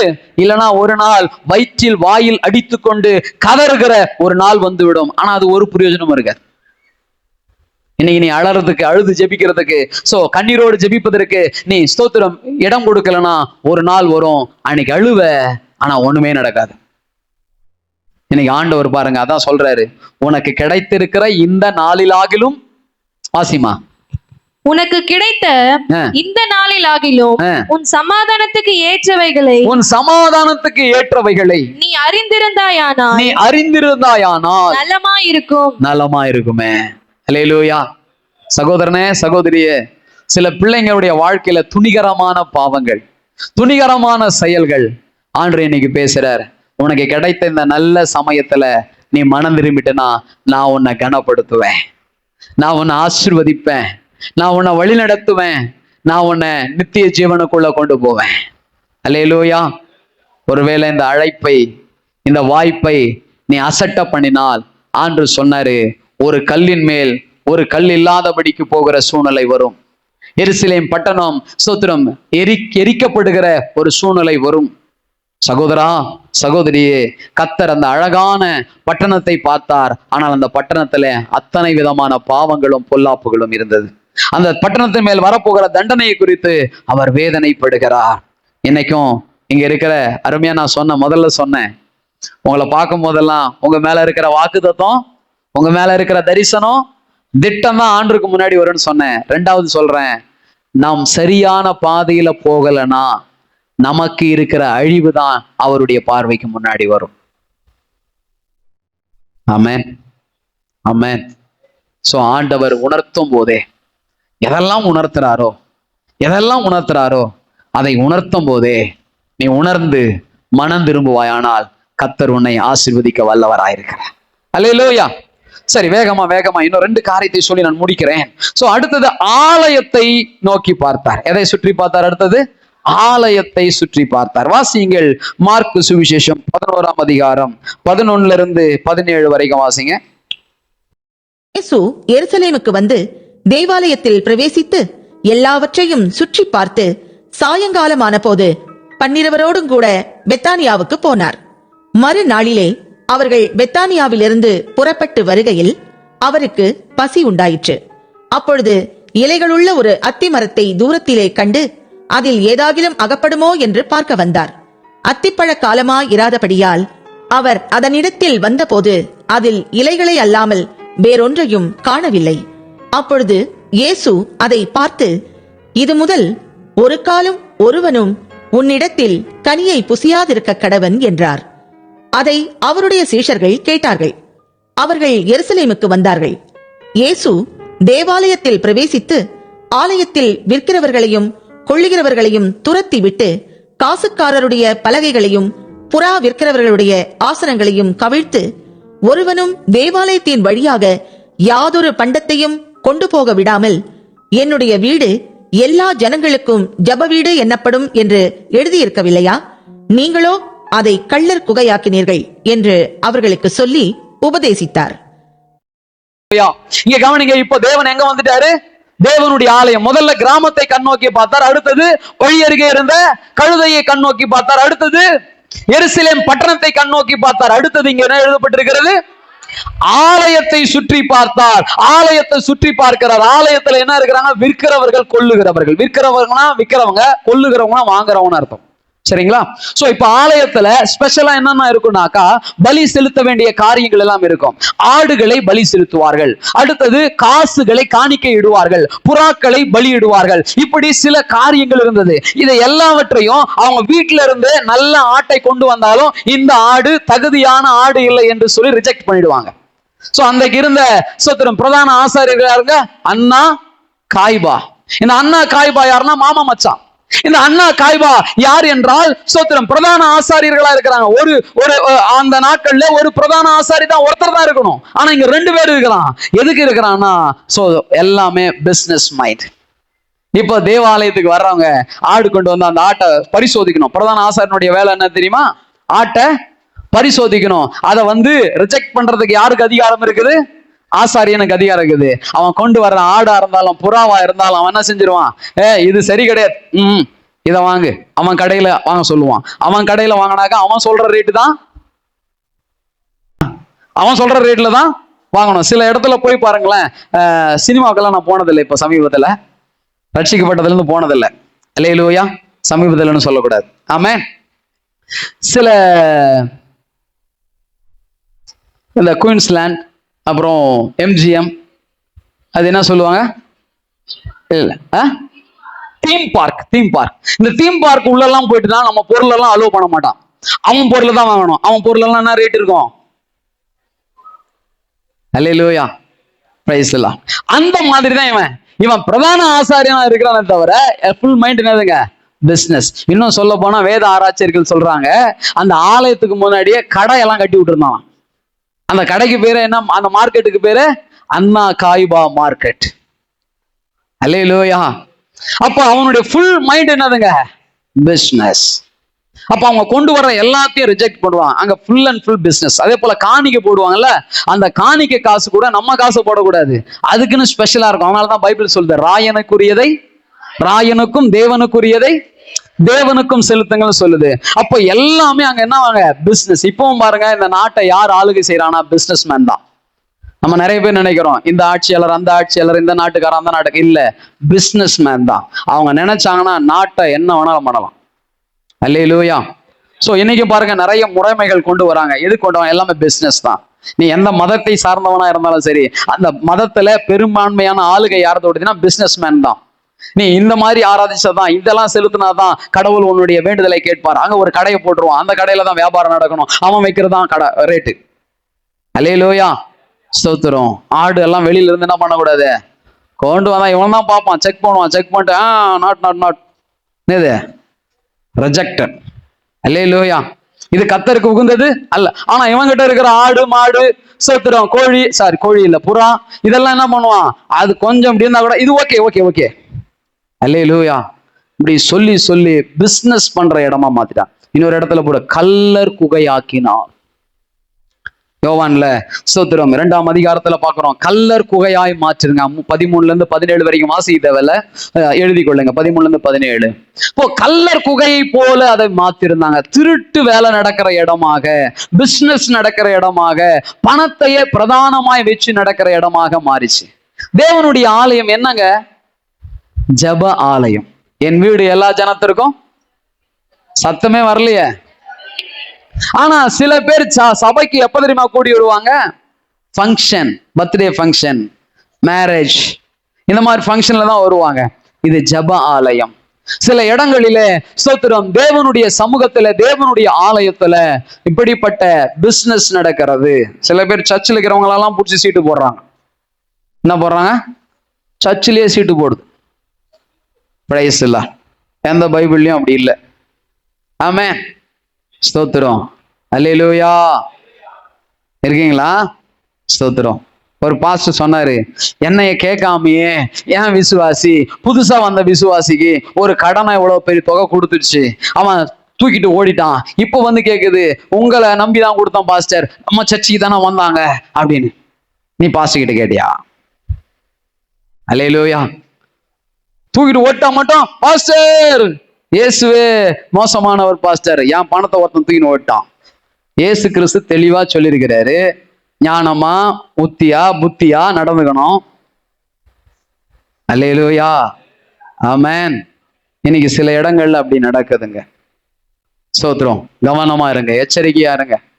சில வருஷத்துக்கு முன்னாடி இறையூர்ல ஒரு ஆட்டோ வந்து நின்றுச்சு. எத்தனை பேருக்கு ஞாபகம் இருக்குது? ஆட்டோ ஃபுல்லா வசனம், கர்த்தருக்கு ஸ்தோத்திரம். ஆனா அவங்ககிட்ட யாருமே சேரல, அது வரைக்கும் கர்த்தருக்கு ஸ்தோத்திரம். அப்புறம் ஒரு குரூப் வந்தாங்க, 20 ரூபாவும் உங்களுடைய பட்டா ஜெராக்ஸ் கொடுத்தாக்கா உங்களுக்கு வீடு கட்டி தரேன். எங்க வீட்டுல எல்லாம் எங்க அம்மா ஒரே சத்தம், எங்க அப்பாவை எல்லாம் ஊரே கொடுத்துட்டாங்க. நீ ஏன் ஒன்றும் கொடுக்கல?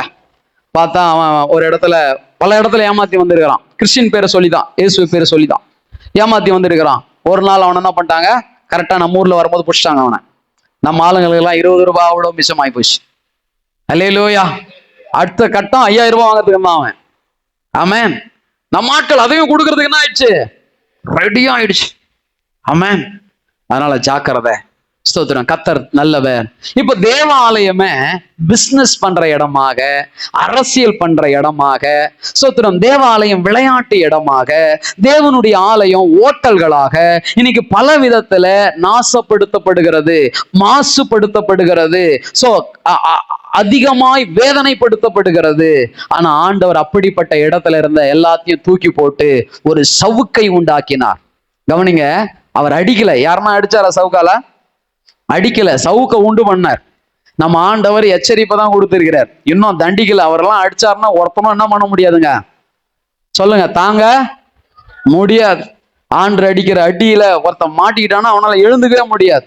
பைபிள் சொல்லுகிறது, சோத்திரம், ஏரோது மன்னன் மினுக்கு வஸ்திரத்தை தரித்து கொண்டு தீர்க்க தரிசனம் உரைத்தானாம். ஜனங்கள்லாம் பார்த்து இது மெய்யாகவே தேவனுடைய சத்தம் அப்படின்னாங்களாம். அவன் தேவனை மகிமைப்படுத்தாம இருந்ததுனால தேவதூதன் அவனை அடிச்சானா, புழு புழுத்து செத்தானாம். ஆமென், ஸ்தோத்திரம். புழு புழுத்து செத்தவங்களை நீங்க பார்த்திருக்கீங்களா? நான் பார்த்திருக்கேன். அது ரொம்ப கொடூரமானது. உயிரோட இருப்பாங்க, அவங்க கால்களிலே, கைகளிலே, முதுகளிலே புழு நொண்டும். அந்த கிட்ட போய் சுத்தப்படுத்த கூட யாரும் போக மாட்டாங்க. அப்படிப்பட்ட ஒரு நபருக்கு ஜெபிச்சிருக்கிறேன். ஒரு தாயாருக்கு முகமே தெரியல, என் கூட ஜபத்துக்கு வந்தவங்க எல்லாம் மறந்துட்டாங்க. சோ எனக்கும் ஒரு மாதிரி தான் இருந்துச்சு. ஆனாலும் கண்ணை மூடி கர்த்தரை ஸ்தோத்திரம் பண்ணேன். சோ அந்த தாயார், அவங்க ஒரு கிறிஸ்துவ குடும்பம் அல்ல, ஆனா கூப்பிட்டு ஜெபிச்சுக்கிட்டாங்க. அவங்க ஏசப்பா அப்படின்னு கூப்பிட்ட அந்த சத்தத்தை நான் கேட்டேன். அல்லேலூயா. இப்படி நிறைய பேருக்கு இப்படிப்பட்ட மரணங்கள் ஏற்படுகிறது. கவனிங்க, ஆண்டவர் அடிச்சிட்டாருன்னா ஒருத்தனாலையும் எழுந்துக்க முடியாது. அல்லேலூயா, அல்லேலூயா. இங்க ஆண்டவர் எச்சரிக்கை கொடுக்கிறார். வசனம் போட்டிருக்குது, அது முதற்கொண்டு இயேசுவை கொலை செய்வதற்கு பிரதான ஆசாரியனுடைய குழு பிளான் போட ஆரம்பிச்சிருச்சு. இது வரைக்கும் வெளியில எல்லாம் அற்புதங்களை செய்துட்டு இருந்தார், எல்லாத்தையும் பண்ணிட்டு இருந்தார், எல்லாம் ஓகே தான். ஆனா எப்போ இவனுடைய அடிமடியில சொல்லுவாங்க பாருங்க, அந்த மாதிரி இவனுடைய வருமானத்துல கைய வச்ச உடனே இவர்களுக்கு கோபம் வந்து விட்டது. அல்லேலூயா.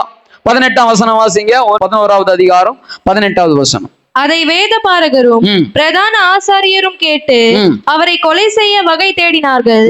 ஆகிலும் ஜனங்கள் எல்லாரும் அவருடைய உபதேசத்தை குறித்து ஆச்சரியப்பட்டபடினால அவருக்கு பயந்திருந்தாங்க. அல்லேலூயா, அல்லேலூயா, ஸ்தோத்திரம். பாருங்க, ஆண்டவர் கொலை பண்றதுக்கு இவங்க தீர்மானிச்சிட்டாங்க. சில பேருக்கு அவங்க கிட்ட இருக்கிற தப்ப சொல்லி இதை திருத்திங்கனாக அப்பதான் பாஸ்டர் மேல கோவம் வரும். டீச்சர் மேல, அப்பா அம்மா மேல எல்லாம் எப்ப தெரியுமா கோவம் வரும்? பொதுவா எதுவும் சொல்லும் போது கோவமே வராது. பர்டிகுலரா நீ செய்யற தப்ப சொல்லும் போது என்ன ஆயிடும் நமக்கு டக்குன்னு? ஆமா, உன் பக்கத்துல உட்காந்து பத்தி பேசும் போதெல்லாம் ஆமா பாஸ்டர், ஆமா பாஸ்டர், ஆமா பாஸ்டர், எஸ் பாஸ்டர், கர்த்தர் அடிக்கணும் பாஸ்டர். ஆனா உன்னை பத்தி பேசும்போது இந்த பாஸ்டர் ரொம்ப மோசம், அல்லேலூயா, இந்த டீச்சர் ரொம்ப, மனுஷனுடைய இயல்பான இந்த ஜென்ம சுபாவம் தாங்க பாருங்க. ஆமென், ஆமென். சோ இங்க கவனிக்கிறோம், இதுவரைக்கும் சோ இயேசுவை கொல்லணும்னு கொஞ்சம் கொஞ்சம் நினைச்சிருந்தாலும் இப்பதான் பூரணமா நினைக்கிறாங்க. இவரை எப்படியே விட்டாக்க நம்முடைய பிசினஸுக்கு ஆபத்து, நம்முடைய வருமானத்துக்கு ஆபத்து, நம்முடைய வாழ்க்கைக்கு ஆபத்துன்னு சொல்லிட்டு இயேசு கிறிஸ்துவை கொலை செய்வதற்கு அவர்கள் தீவிரமாய் முடிவெடுத்தார்கள். அல்லேலூயா. நான் உங்களை பார்த்து சொல்றேன், உங்கள் தவறுகளை யாராகிலும் உணர்த்தும் பொழுது, ஊழியனோ பெற்றோரோ அல்லது யாரோ ஒரு நண்பனோ உறவுகளோ உணர்த்தும் பொழுது உங்களுக்கு கோபம் வருதா, இல்ல அவங்க சொல்றது கரெக்டு தான், நான் என்ன மாத்திக்கணும்னு நினைக்கிறீங்களா? உங்க சிந்தனைக்கே விட்டுடுறேன். ஆனா இங்க என்ன நினைச்சு தெரியுமா? கொல்லணும், கொல்லணும். இது மட்டும்தான் அவனுடைய சிந்தை. கொலை செய்யணும். இயேசுவ இயேசுவ சில பேருக்கெல்லாம் வரும் பாருங்க கோபம். சில பேர் பல அவனை சாவடிச்சணும், அவன் செத்து போனோம், அந்த ஒரு நிலை. ஆலயத்தை சீரமைச்சார். ஆலயத்துல என்னங்க இருக்கணும்? ஜெபம் இருக்கணுங்க. ஆமென் சொல்லுங்களேன். ஆலயத்துல என்ன இருக்கணும்? ஜெபம் இருக்கணும். ஆலயத்துல துதி இருக்கணும். ஆலயத்துல ஜனங்க கூடி வந்து ஆராதிக்கணும். ஆராதிக்க வந்தோ, அன்பு கூற வந்தோ, ஏகோவா தேவனை துதித்திட வந்தோம், தொழுதிட வந்தோம், தூயவரே சுவை. எல்லாரும் சொல்லுங்க, ஆராதிக்க வந்தோம்.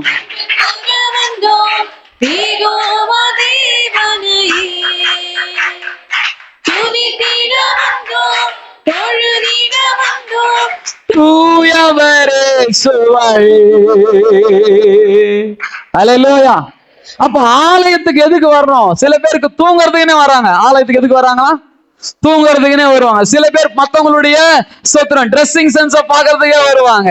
அப்பொழுது இலைகளுள்ள ஒரு அத்தி மரத்தை தூரத்திலே கண்டு, பாருங்க, இப்ப ஆண்டவர் ஒவ்வொன்னா பார்த்துட்டார். கிராமத்தை கண்ணோக்கி பார்த்தார். அடுத்தது கழுதையை கண்ணோக்கி பார்த்தார். அடுத்தது எருசலேமை கண்ணோக்கி பார்த்தார். அடுத்தது ஆலயத்தை கண்ணோக்கி பார்த்தார். அடுத்தது அத்தி மரத்தை பார்க்கிறார். அத்தி மரத்துல என்ன பண்ணுது? அழகா பச்சை பசேல்னு இலையா இருக்குது. ஆண்டவர் கிட்ட வராரு. வாசிங்க வாசிங்க வாசிங்க. அதில் ஏதாகிலும் அகப்படுமோ என்று பார்க்க வந்தார். அத்திப்பழ காலமாய் இராதபடியால் அவர் அதனிடத்தில் வந்தபோது அதில் இலைகளை அல்லாமல் வேறொன்றையும் காணவில்லை. ஆமென். அப்பொழுது இயேசு அதை பார்த்து, இது முதல் ஒரு காலம் ஒருவனும் உன்னிடத்தில் கனி புசியாதிருப்பார்கள் என்றார். அதை அவருடைய சீஷர்கள் கேட்டார்கள். 20ஆம் வசனம். மறுநாள் காலையிலே அவர்கள் அவ்வழியாக போகும்போது அந்த அத்திமரம் வேரோட பட்டு போய் இருக்கிறதை அந்த அத்திமரம் எப்படி இருந்துச்சா? வேரோட பட்டு போயிருந்தது. அல்லேலூயா. நல்லா கவனிங்க. இறுதியா நிறைவுக்கு வந்துட்டோம். ஆண்டவர் இப்பொழுது அத்திமரம் என்கின்ற உன்னையும் என்னையும் நோக்கி பார்க்கிறார். ஆமென். நாம் வெளியில பார்க்கும் பொழுது கையில பைபிளோடு வந்திருப்போம். சில பேர் ஒயிட் அண்ட் ஒயிட்ல வந்திருக்கிறீங்க. ஸோ நம்மளை பார்க்கும் போதே நிறைய பேருக்கு தெரியும் நம்ம யாரு? கிறிஸ்தவங்க. எங்க போறோம்? ஆமா, கிட்ட வந்து பார்த்தாக்கா நம்முடைய சுபாவம் என்னவா இருக்குது? அல்லேலூயா. நீ கிறிஸ்தவன், நீ தேவனுடைய பிள்ளை, நீ தேவனுடைய ஆலயத்துக்கு போற, உன்னதமான பரிசுத்தமான தேவனை வணங்கி கொண்டிருக்கிற. சோ உன்கிட்ட சில குணங்களை, சில நற்குணங்களை இந்த உலகம் எதிர்பார்க்கிறது. இந்த உலகத்திற்கு நிறைய நல்ல காரியங்களை செய்தது யார்? கிறிஸ்தவர்கள். அல்லேலூயா. ஆனா அது ஆசிரமங்கள், மருத்துவமனைகள், கல்வி கூடங்கள் இன்றைக்கு ஏராளம் சொல்லிக்கொண்டே போகலாம். இந்த உலகத்தின் பல தேசங்களிலே இருக்கிற ஜனங்களுக்கு நாகரிகங்கள் வந்ததற்கு மிகப்பெரிய காரணம் கிறிஸ்துவ மிஷனரிகள். அல்லேலூயா. காட்டுவாசிகளையும் மனிதர்களாய் மாற்றினார்கள். செயல்பட்டவர்கள் கிறிஸ்துவ மிஷனரிகள். இதை யாராலும் மறக்க முடியாது, மறைக்கவும் முடியாது. ஆமென். சகோதரா சகோதரியே, அப்படிப்பட்ட கிறிஸ்துவின் சுபாவத்தை சுமந்து வெளிப்படுத்தின மிஷனரிகளுக்கு மத்தியில இன்னைக்கு நம்மையும் கர்த்தர் கொண்டு வந்திருக்கிறார். நம்மிடத்திலிருந்து கிறிஸ்துவின் குணம் வெளிப்படுகிறதா? கிறிஸ்துவின் அன்பு வெளிப்படுகிறதா? கிறிஸ்துவின் இரக்கம் வெளிப்படுகிறதா? கிறிஸ்துவின் மன்னிப்பு வெளிப்படுகிறதா? கிறிஸ்துவின் சகிப்புத்தன்மை வெளிப்படுகிறதா? கிறிஸ்துவின் இரக்கம் வெளிப்படுகிறதா? இன்னைக்கு உங்ககிட்ட அது வெளிப்படணும். நீ கிறிஸ்துவனாய் இருக்கிறது பெரிய விஷயம் இல்ல, கிறிஸ்துவனாய் வாழ்வது. வெளி வேஷத்துல காட்டிக்கிறதுல மாயமாலமான ஒரு கிறிஸ்துவ வாழ்க்கை அல்ல. இந்த மரம் எப்படி இருந்தது? பாக்குறதுக்கு பச்சை பசேல் என்று இருந்தது. கிட்ட போய் அதுல கனி எதனா கிடைக்குமான்னு போகிற ஒரே ஒரு கனி இருந்தா கூட போதும். ஆமென். வேதம் சொல்லுகிறது, கனி கொடுக்கிற கொடி எதுவோ அதை கர்த்தர் சுத்தம் பண்ணி மிகுந்த கனிகளை கொடுக்கும்படி அதை மாற்றுகிறார். நீ ஒரே ஒரு கனி கூட கொடுக்கலனா என்னத்துக்கு உரியவனா மாறிடுவ? சாபத்துக்குரியவனாய் மாறிடுவாய். வேதம் சொல்லுகிறது, அது வேர் வரைக்கும் பட்டு போயிருந்தது. சொல்லுவாங்க இல்லையா, வேர் உயிரோடு இருந்தா கூட, மேல செத்து போயிருந்தா கூட அது என்ன பண்ணும்? திரும்ப வந்துரும். ஆனா வேர் பட்டு போச்சுன்னா அவ்வளவுதான், அந்த செடியோட கதைய முடிஞ்சிடுச்சு. எந்த செடி? அந்த செடி நீயும் நானும் தான். இயேசு நமக்கு அருகாமையில வருவார். நம்ம கிட்ட ஜெபம் இருக்குதா? நம்ம கிட்ட வேத வாசிப்பு இருக்குதா? நம்ம கிட்ட கிறிஸ்துவின் குணம் இருக்குதா? பாப்பாரு. எத்தனை தேடுறாரு? எத்தனை தேடுறாரு? சத்தமா சொல்லுங்களேன். ஒன்னே ஒன்னு இருந்தா கூட போதும். உன்னை அப்படியே டெவலப் பண்றார், உன்னை அப்படியே பெருக பண்றார், உன்னை நல்ல கனிகளை கொடுக்கிற நபராய் மாத்திருவார். ஆனா ஒண்ணு கூட இல்லைனா சாபத்துக்குரிய நபராய் மாறி விடுவாய். அல்லேலூயா. சோ இயேசு பாருங்க, இன்னொரு இடத்துல போட்டிருக்குது, இந்த வருஷம் இருக்கட்டும், அதுக்கு நான் சுத்தி கொத்தி மருந்தை போட்டு நான் எல்லாத்தையும் செய்யறேன், கனி கொடுக்கலாம் நானே என்ன செஞ்சிடறேன். அந்த தோட்டக்காரர் யாருன்னா இயேசு கிறிஸ்து தான். தோட்டத்துக்கு எஜமானன் பிதா. ஆமென். சகோதரா, சகோதரியே, ஸ்தோத்திரம். நம்ம ஒவ்வொருவரையும் தேவன் கண் நோக்கி பார்க்கிறார். இந்த காலை வேளையில நம்ம எல்லாரும் கவனிக்கணும். பவனியில கழுதையின் மேல் வந்த இயேசு எதை பார்த்தார்? உயர்வான இடத்துல இருந்தாலும் தாழ்மையான கிராமத்தை, தாழ்மையான ஒதுக்கப்பட்ட இடத்தை பார்த்தார். கழுதையை பார்த்தார், எருசலேம் பட்டணத்தை பார்த்தார், ஆலயத்தை பார்த்தார், அத்தி மரத்தை பார்த்தார். உன்னையும் என்னையும் தான் பார்க்கிறார். அப்படி எழுந்து நின்ற தேவ சமூகத்துல அல்லேலூயா. ஜீசஸ், ஜீசஸ் அவர் நம்மை கண் நோக்குகிறார். அவர் நம்மை கண் நோக்குகிறார். அவர் நம்மை கண் நோக்குகிறார். எல்லாரும் ஆண்டவர் நோக்கி, ஸ்தோத்திரம் ஆண்டவரே. அவர் நம்மை பார்க்கிறார். அவர் நம்மை பார்க்கிறார். அவர் நம்மை பார்க்கிறார். அவர் நம்மை பார்க்கிறார். ஜீசஸ் எல்லாம் ஆண்டவர் நோக்கி இந்த குருத்தோலை ஞாயிறு என்று ஆண்டவர் ஆகிய இயேசு நம்மை பார்த்துக்கிட்டு இருக்கிறார். நம்மளை பார்த்துக்கிட்டு இருக்கிறார். நம்பிக்கையோடு ஆண்டவரை நோக்கி பார்ப்போம். நம்பிக்கையோடு ஆண்டவரை நோக்கி பார்ப்போம். என் இயேசு என்னை பார்க்கிறார். என் இயேசு என்னை பார்க்கிறார். எல்லாமே முடிந்தது என்று என்னை பார்த்து இகழ்ந்தன, இனி என்றும் எழும்புவதில்லை என்று சொல்லி நகைத்தன. எல்லாமே முடிந்தது என்று என்னை பார்த்து இகழ்ந்தன, இனி என்றும் எழும்புவதில்லை என்று சொல்லி நகைத்தன. ஆனாலும் நீங்க என்ன கண்ட விதம் பெரியது, என் உயர்வின் பெருமை எல்லாம் ஒருவருக்குரியதே. ஆனாலும் நீங்க என்ன கண்ட விதம் பெரியது, என் உயர்வின் பெருமை எல்லாம் ஒருவருக்குரியதே. நீர் மட்டும் பெருகணும், நீர் மட்டும் பெருகணும், நீர் மட்டும் பெருகணும், நீர் மட்டும் இயேசுவே, நீர் மட்டும் பெருகணும், நீர் மட்டும் பெருகணும். ஆமாண்டவரே, நீர் மட்டும் பெருகணும், நீர் மட்டும் இயேசுவே. உடைக்கப்பட்ட பாத்திரமானே உபயோகமற்றிருந்தேன், ஒன்றுக்கும் உதவுவதில்லை என்று சொல்லி ஒதுக்கப்பட்டேன். உடைக்கப்பட்ட பாத்திரமானே உபயோகமற்றிருந்தேன், ஒன்றுக்கும் உதவுவதில்லை என்று சொல்லி ஒதுக்கப்பட்டேன். குயவனே உந்தன் கரம் மீண்டும் என்னை வணைந்தது, விழுந்து போன இடங்களில் எல்லாம் என் தலையை உயர்த்தியது. குயவனே உந்தன் கரம் மீண்டும் என்னை வணைந்தது. விழுந்து போன இடங்களில் எல்லாம் என் தலையை உயர்த்தியதே. நீர் மட்டும் பெருகணும், நீர் மட்டும் பெருகணும். எல்லாரும் சேர்ந்து சொல்லுவோமா? மட்டும் பெருகணும், நீர் மட்டும் இயேசுவே, நீர் மட்டும் பெருகணும், நீர் மட்டும் பெருகணும், நீர் மட்டும் பெருகணும், நீர் மட்டும் இயேசுவே. எருசலேமில் இருந்து ஒதுக்கப்பட்ட கிராமத்தை பார்த்தவர், ஒதுக்கப்பட்ட தள்ளப்பட்ட அற்பமாய் நினைக்கிற உன்னை பார்க்கிறார். வழியருகே கட்டி வைக்கப்பட்ட கழுதையை பார்த்தவர் இன்றைக்கு கட்டப்பட்ட நிலையில் இருக்கிற உன்னையும் பார்க்கிறார்.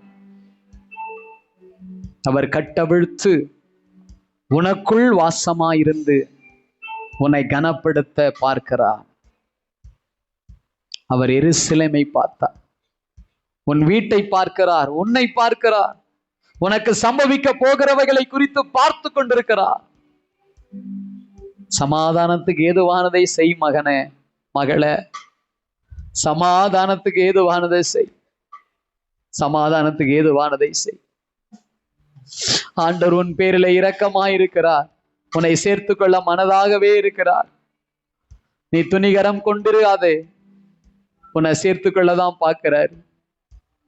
உன் கடந்த கால வாழ்க்கை எப்படி இருந்தாலும் பரவாயில்ல, இன்னைக்கு நீ மனம் திரும்பினாலும் உன்னை உண்மையாய் நேசிக்கிறவர் அவர். மனுஷன் உன்னை உண்மையா நேசிக்க முடியாது, முன்னைய மாதிரி நேசிக்க முடியாது. ஆனா இயேசு கிறிஸ்து நீ உண்மையா மனம் திரும்பினா உடனே உன்னை நேசிக்கிறார். நினிவே பட்டணத்துடைய பாவங்கள் அக்கிரமங்கள் தேவ சமூகத்தை வந்து எட்டினது. அதை அழிப்பதற்கு தேவன் திட்டமிட்டு விட்டார். 40 நாளுக்குள்ளாக அக்கினியினாலே அந்த பட்டணம் அழிய போகிறது. ஆனால் கர்த்தர் ஒரு வாய்ப்பை உண்டு பண்ணுகிறார். யோனா தீர்க்கதரிசி அனுப்பி நினிவே பட்டணம் முழுவதுமாய் சொல்ல வைத்தான். சொன்ன மாத்திரத்திலே ராஜா தொடங்கி மிருக ஜீவன் வரையும் ரட்டுடுத்தி உபவாசித்து சாம்பலிலே உட்கார்ந்து ஆண்டவராகிய கர்த்தரை தேடி தங்கள் பொல்லாத வழிகளை விட்டு மனம் திரும்பினார்கள். கர்த்தர் அந்த 1,00,000க்கும் மேலான மக்கள் மேல் மனதுருகினார். வசனம் சொல்லுது, வலது கைக்கும் இடது கைக்கும் வித்தியாசம் தெரியாத மக்கள், ஒன்றும் அறியாத மக்கள் என்று சொல்லுகிறார். எவ்வளவாய் மனது உருகினார் பாருங்க. அவர் அழிக்க வல்லவர் தான், தண்டிக்க வல்லவர் தான். ஆனா அவர் அன்பு நிறைந்தவர், இரக்கம் நிறைந்தவர். உன் பாவம் எப்பேற்பட்டதாயிருந்தாலும் ஏசாயா சொல்லுகிறாரே, அது சிவேன் என்று இருந்தாலும் உறைந்த மழையிலும் மென்மையாய் மாற்றுகிற தேவன். உண்மையா உன்னை அர்ப்பணிச்சுடு, உண்மையா உன்னை அர்ப்பணிச்சுடு. ஆண்டவர் உன்னை பார்க்கிறார். எருசலேமே, உனக்கு கிடைத்த இந்த நாளில் ஆகிலும் நீ சமாதானத்துக்கு ஏதுவானதை செய்தால் நலமாயிருக்கும். ஆண்டவர் கண்ணீர் வடிக்கிறார். மகனே, மகளே, உனக்கு சம்பவிக்கிற போகிறதை குறித்து கண்ணீர் வடிக்கிறார். தாயே, தகப்பனே, உன் பிள்ளைக்கும் உனக்கும் நடக்க போகிற சம்பவத்தை குறித்து கண்ணீர் வடிக்கிறார். உன் பிள்ளை தவறான பாதையிலே போவதை நீ பார்ப்பாயானால் சும்மா இருந்துராத. நீ தவறான பாதையில போயிட்டு இருக்கனா இன்னைக்கு சும்மா அலட்சியமா இருந்துராத. உன்னை சரியான வழியில நடத்துகிற ஆண்டு கிட்ட வந்துரு, வந்துரு. ஆண்டவர் அழுதார், நானும் கண்ணீர் வடிக்கிறேன். சிலரை என் கண்ணுக்கு முன்னாடி ஆண்டவர் காண்பிக்கிறார்.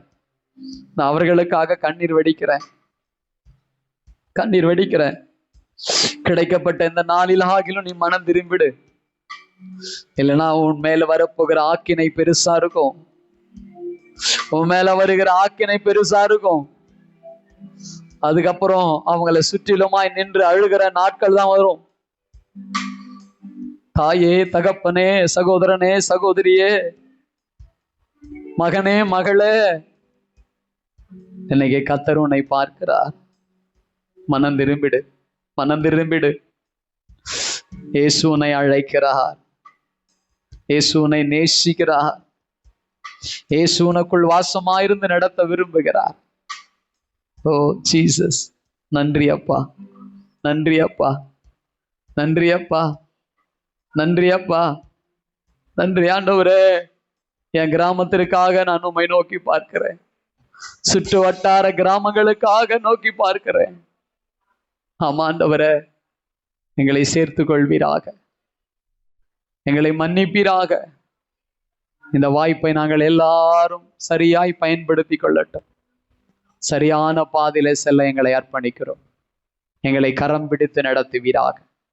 வந்த அத்தனை பேரோடும் உங்க பிரசன்னம் இருக்கட்டும். இயேசு கிறிஸ்துவின் நாமத்துல நான் ஒப்பு கொடுக்கிறேன். ஒருவரும் விலகி போயிடாதபடி கர்த்தர் வழி நடத்தும். இன்னைக்கு நடக்கிற சிறுவர் ஊழியத்திற்காய் விசேஷமாய் நாங்கள் ஒருமனப்படுகிறோம். எங்கள் கிராமத்தின் வீதிகளிலே உம்முடைய வார்த்தைகளை கொண்டு போகிறோம். எருசலேமின் வீதிகளிலே உலா வந்த தேவனே, எங்கள் கிராமத்தின் வீதிகளிலும் வருவீராக. அங்க இருக்கிற மக்கள் எல்லாம் ரட்சிக்கப்படட்டும். அவர் நீதி உள்ளவரும், அவர் ரட்சிக்கிறவரும், அவர் தாழ்மை உள்ளவருமாய் இருந்தார் என்று எழுதப்பட்டிருக்கிறதே. ஆண்டவரே, அப்படிப்பட்ட தேவன் எங்கள் நடுவிலே வந்து எங்கள் கிராமத்தை ரட்சியும், ஜனங்களை ரட்சியும், இரக்கம் வெய்யும். கர்த்தர் கிருபை தருவீராக. பொறுப்பெடுக்கிற பிள்ளைகளை எல்லாம் பலப்படுத்தி வழி நடத்தும். இயற்கை சூழ்நிலைகளை சாதகமாக்கும். உங்க கரமே எங்களோடு இருந்து நடத்துவதாக. எல்லாவற்றையும் பொறுப்பெடுத்துக்கொள்ளும். இயேசு கிறிஸ்துவின் நாமத்தில் ஜெபிக்கிறோம் ஜீவனுள்ள நல்ல பிதாவே. நம்ம எல்லோரும் சேர்ந்து சொல்லட்டும். என் ஆத்துமாவே கர்த்தரை ஸ்தோத்திரி, என் முழுவலமே பரிசுத்த நாமத்தை ஸ்தோத்திரி. என் ஆத்துமாவே கர்த்தரை ஸ்தோத்திரி, கர்த்தர் செய்த சகல பாரலையும் மறவாதே. ஆம். நம்முடைய கர்த்தராகிய இயேசு கிறிஸ்துவினுடைய கிருபையும், பிதாவாக தேவனுடைய அன்பும், பரிசுத்த ஆவியானுடைய ஐக்கியமும், அநேகமும், ஆறுதலும், சமாதானமும் நம்மிடம் சபையார் யாவரோடும் சகல பரிசுத்தவான்களோடும் இன்றைக்கும் என்றென்றும் சதா காலங்களிலும் அவர் ஒரே மட்டும் இருப்பதாக. கர்த்தர் தாமே உங்களை ஆசீர்வதித்து உங்களை காக்க கடவர். கர்த்தர் தம்முடைய முகத்தை உங்கள் மேல் பிரகாசிக்க பண்ணி உங்கள் மேல் கிருபையா இருக்க கடவர். கர்த்தர் தன்னுடைய முகத்தை உங்கள் மேல் பிரசன்னமாக்கி உங்களுக்கு சமாதானம் கட்டளையிட கடவர். அல்லேலூயா, அல்லேலூயா, அல்லேலூயா.